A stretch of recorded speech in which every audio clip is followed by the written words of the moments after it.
जय हिंद दोस्तों, आगे करते हैं ऊतक। टीसू टीसू का प्रैक्टिस सेट है आप टीसू का। ठीक है, चलिए पहला क्वेश्चन कह रहा है ऊतक क्या होता है। तो ऊतक एक समान कोशिकाओं से बना हुआ जो एक समान कोशिकाओं से जो बना होता है उसे ऊतक कहते हैं। ठीक है, वह कोशिकाएं, डी ऑप्शन देखिए, वह कोशिकाएं जो मूल रूप से दिखने में और कार्य करने में समान होती हैं। ठीक है, ऊतक किसे कहते हैं? उन कोशिकाओं का समूह जो मूल रूप से दिखने में और कार्य करने में क्या हो, समान हो, उन्हें कहते हैं ऊतक। क्या हो जाएगा? ऑप्शन नंबर डी हो जाएगा। ठीक, आगे देखते हैं दूसरा नंबर क्वेश्चन। क्वेश्चन कह रहा है उन कोशिकाओं के समूह को जिनकी उत्पत्ति और संरचना समान होती है और जो एक विशेष कार्य करने के लिए विशेषज्ञता प्राप्त होते हैं। उदाहरण के लिए शरीर में मांसपेशियों की कोशिकाएं उन मांसपेशियों को बनाती हैं जो शरीर में गति से संबंधित है, तो क्या कहा जाता है? तो ऊतक। क्या कहा जाएगा? ऊतक। एक समान कोशिकाओं वाला ही इसमें भी वही है। कह रहा है ना कि उन कोशिकाओं, फिर से क्वेश्चन पढ़ लो, उन कोशिकाओं के समूह को जिनकी उत्पत्ति और संरचना समान होती है। तो उत्पत्ति और संरचना समान होती है उसे क्या कहते हैं? ऊतक ही कहते हैं कोशिकाओं के समूह को। तीसरा नंबर क्वेश्चन देखते हैं।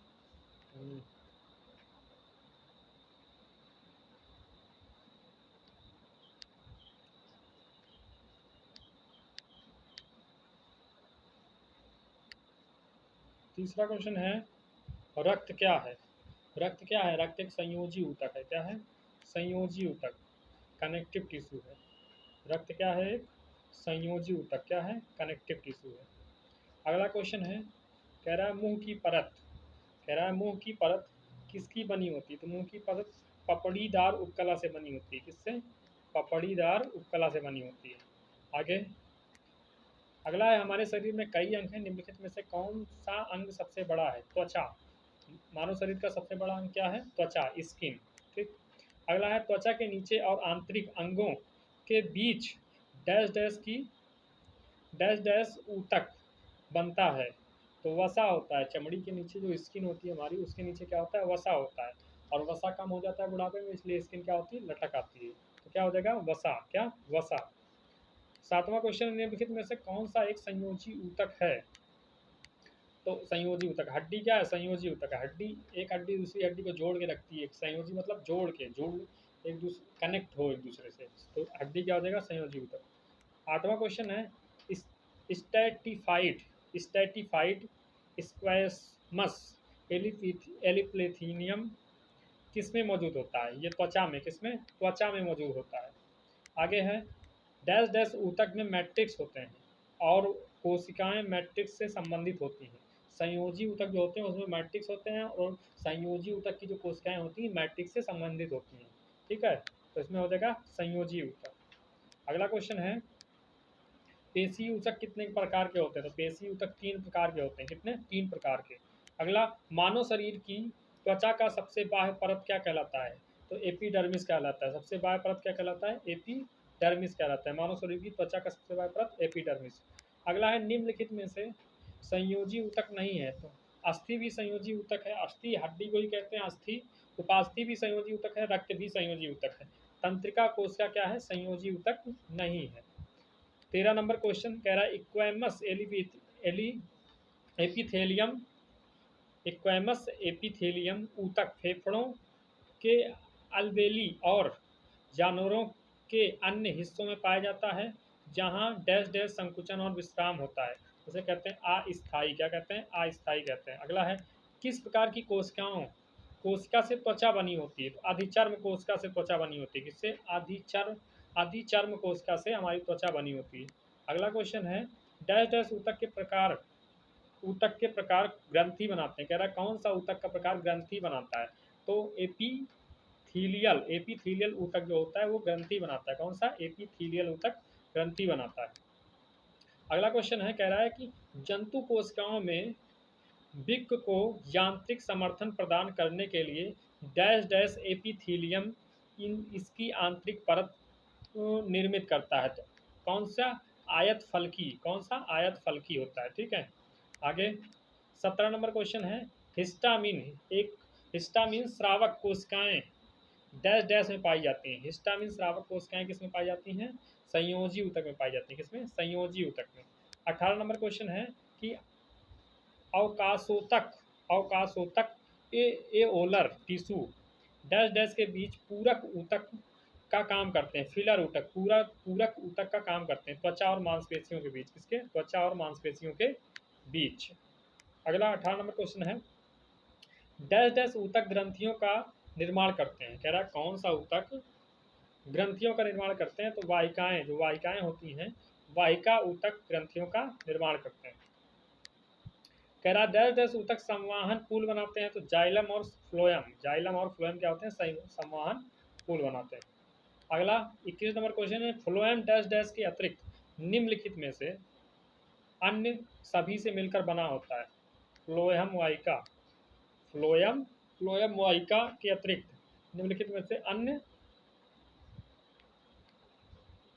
सभी से मिलकर बना होता है।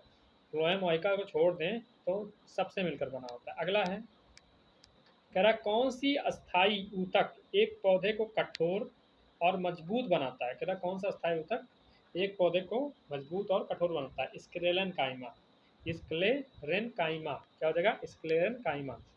आगे निम्नलिखित में से कौन सा पौधों की बाह्य त्वचा का कार्य नहीं है? कह रहा है कौन सा पौधों की बाह्य त्वचा का कार्य नहीं है? प्रकाश संश्लेषण करना तो पौधों की बाह्य त्वचा का काम नहीं है। ये किसका काम है? तना और पत्ती का है। ठीक है। आगे अस्थाई ऊतकों के निर्माण के लिए एक अस्थाई संरचना, आकार और क्रिया अपनाने की प्रक्रिया को क्या कहा जाता है? विभेदन कहते हैं। क्या कहते हैं? विभेदन।